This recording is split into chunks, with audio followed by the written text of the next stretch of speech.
রাসূল আকরাম সাল্লাল্লাহু আলাইহি ওয়াসাল্লাম একদিন সাহাবায়ে কেরামদেরকে সামনে নিয়ে বয়ান করতেছেন। বয়ানের সময় আল্লাহর রাসূল সাল্লাল্লাহু আলাইহি ওয়াসাল্লাম বনি ইসরাইলের জামানার 3 ব্যক্তির ঘটনা ওনাদের সামনে বলতে লাগলেন। আল্লাহর রাসূল সাল্লাল্লাহু আলাইহি ওয়াসাল্লাম বললেন, শুনো, বনি ইসরাইলের সময়ের ভিতরে 3 ব্যক্তি এমন ছিল, 3 জন ব্যক্তি সফর করার জন্য ঘর থেকে বের হয়ে চলে গেল। তারা সারাদিন সফর করতে করতে পাহাড়ের কাছে যখন গেল, সেই সময়ের ভিতরে সন্ধ্যা গড়িয়ে আসলো। ওনারা আল্লাহর রাসূল সাল্লাল্লাহু আলাইহি ওয়াসাল্লাম বললেন, তখন আমরা 3 জনে মিলে এই পাহাড়ের গুহার ভিতরে আশ্রয় নিলাম। আশ্রয় নেওয়ার পর সন্ধ্যার পরে এমন ঝড় তুফান শুরু হয়ে গেল। পাহাড়ের উপর থেকে গুহার মুখটা যত বড় তত বড় একটা পাথর এসে আমাদের গুহার মুখের উপর পড়ে যায়। গুহার মুখের উপর পড়ে যাওয়ার পর সেই জায়গা থেকে বের হওয়ার মতো আর কোনো উপায় ছিল না।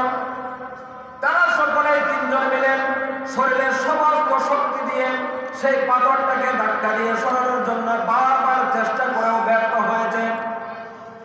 3 জনে মিলে পরামর্শ করতে লাগলো, এই অবস্থার ভিতরে আমরা যদি এখানে অবস্থান করি, এখান থেকে বের হওয়ার কোনো পদ্ধতি নেই। আমরা যদি এখানে মরে সুটকেও হয়ে যায়, তারপরেও আমাদের লাশও কেউ খুঁজে পাবে না। মানুষদেরকে ডাকাডাকি করবো আমাদেরকে বের করার জন্য, সেই পদ্ধতিও বন্ধ। এখন কি করা যায়? 3 জনে মিলে যে পরামর্শ করে যে সিদ্ধান্তটা নিল, সেই সিদ্ধান্তটা আমাদের জানা থাকা দরকার এবং আমাদের প্রত্যেকটা জীবনের প্রত্যেকটা কাজের ভিতরে বাস্তবায়ন করা দরকার। 3 জনে মিলে পরামর্শ করল, তাহলে আমাদের 3 জনের জীবনের সারাটা জীবনের ভিতরে এমন কিছু নেক কাজ আছে, যে নেক কাজগুলো একমাত্র আল্লাহ তাআলার সন্তুষ্টির উদ্দেশ্যেই আমরা করি। সুতরাং সেই ভালো কাজগুলো আল্লাহ তাআলার কাছে উসিলা হিসাবে পেশ করে আমরা আল্লাহ তাআলার কাছে দোয়া করব, যেন আল্লাহ তাআলা আমাদেরকে এই গুহার মুখ থেকে যেন আল্লাহ তাআলা রক্ষা করেন। 3 জনের প্রথম ব্যক্তি, সেই ব্যক্তি আল্লাহ তাআলার কাছে দোয়ার ভিতরে মোনাজাত করলো। মোনাজাত করে বলতে লাগলেন, আল্লাহ, আমি একজন রাখাল, আমি মানুষের রাখালগিরি করে সন্ধ্যাবেলায় দুধ দহন করে সেই রাখাল আমাকে কিছু দুধ সে তারা দেয়। দেওয়ার পর সেই দুধটা প্রথমে বাড়িতে এনে আমি প্রথমে আমার মা এবং বাবাকে পান করাই। আমার মা এবং বাবাকে পান করানোর পর যে দুধটা অবশিষ্ট থাকে, সেই দুধ আমি আমার বিবি এবং সন্তানদের মুখের ভিতরে তুলে দেই। কিন্তু হঠাৎ একদিনের ঘটনা, দুধ দহন করে আমি যখন বাড়িতে নিয়ে আসলাম, আসার পর দেখে আমার মা এবং বাবা উভয়জনে ঘুমিয়ে গেল। আমি তাদের ঘুমের ভিতরে আর কোনো ব্যাঘাত ঘটাই নাই, আমি আমার পিতা মাতাকে ডাক দেই নাই। দুধের পেয়ালা হাতে নিয়ে সেই ফজর পর্যন্ত আমি পিতা মাতার শিয়রে দাঁড়িয়ে অপেক্ষা করতে লাগলাম। সকালবেলায় যখন আমার পিতা মাতা যখন ঘুম থেকে জাগ্রত হলো, জাগ্রত হওয়ার পর আমি আমার মা এবং বাবাকে সেই দুধ পান করাইলাম। মা এবং বাবাকে দুধ পান করানোর পর বিবি এবং সন্তানদের মুখের ভিতরে তুলে দিলাম। আল্লাহ, আজ এই বিপদের দিনে তুমি ছাড়া আমাদের রক্ষা করার আর কেউ নেই।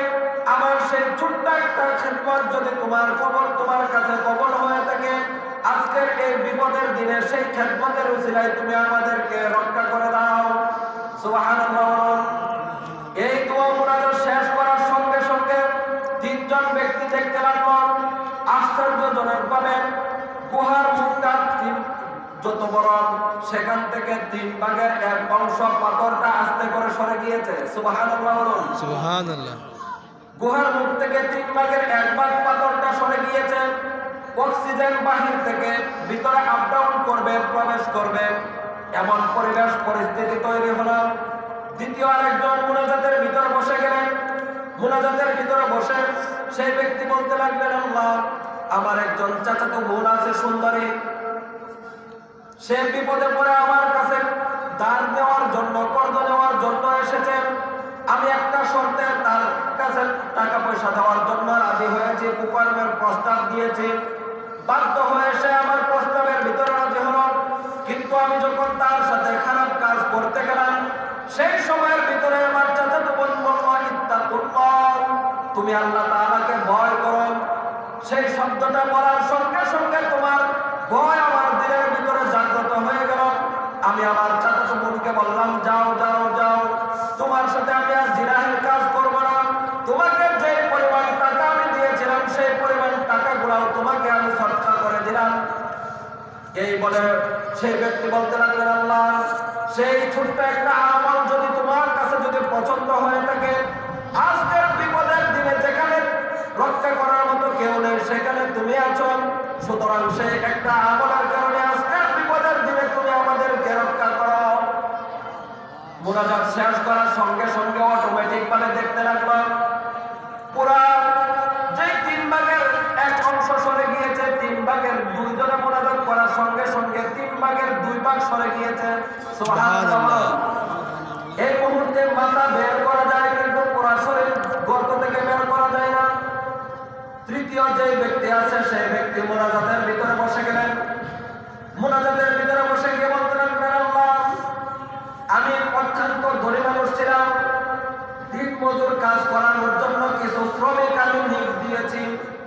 নিয়োগ দেওয়ার পর সকলের পারিশ্রমিক যখন আমি বুঝিয়ে দেই, সেই মুহূর্তে একজন ব্যক্তি তার পারিশ্রমিক না নিয়ে সে তার বাড়িতে চলে যায়। আমি তাকে বহু খোঁজাখুঁজি করলাম কিন্তু কোনোভাবেই তার সন্তান আর পেলাম না। বছর থেকে 5 বছর পর সেই ব্যক্তি হঠাৎ করে এসে আমার বাড়িতে এসে বললেন, আজ থেকে 5 বছর পূর্বে তোমার বাড়িতে আমি শ্রমিকের কাজ করেছিলাম, পারিশ্রমিক না নিয়ে আমি চলে গিয়েছিলাম।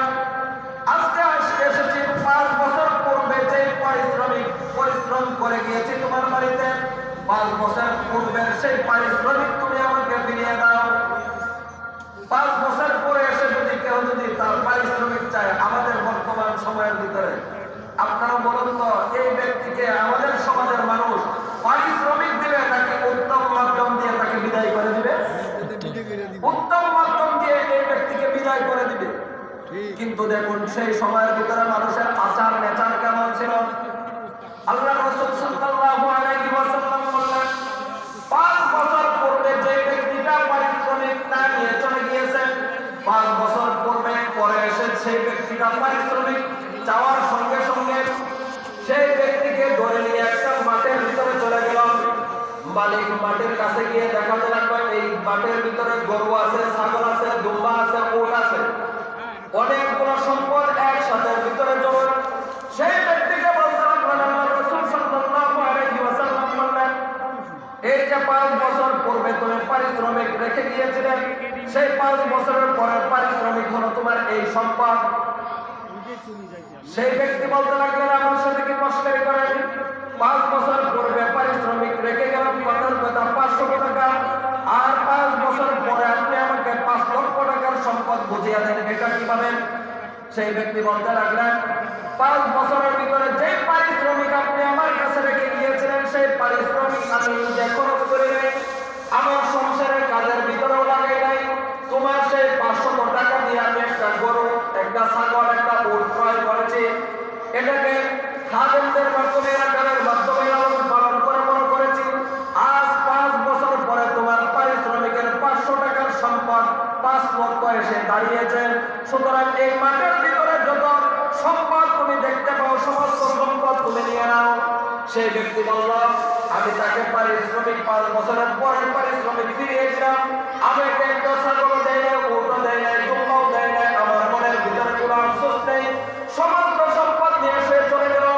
সেই ব্যক্তি বলল, আল্লাহ, সেই দিনের খেদমতটা যদি তোমার কাছে যদি পছন্দ হয়ে থাকে, আজকের এই কঠিন মুহূর্তের দিনের ভিতরে তুমি আমাদেরকে রক্ষা করো।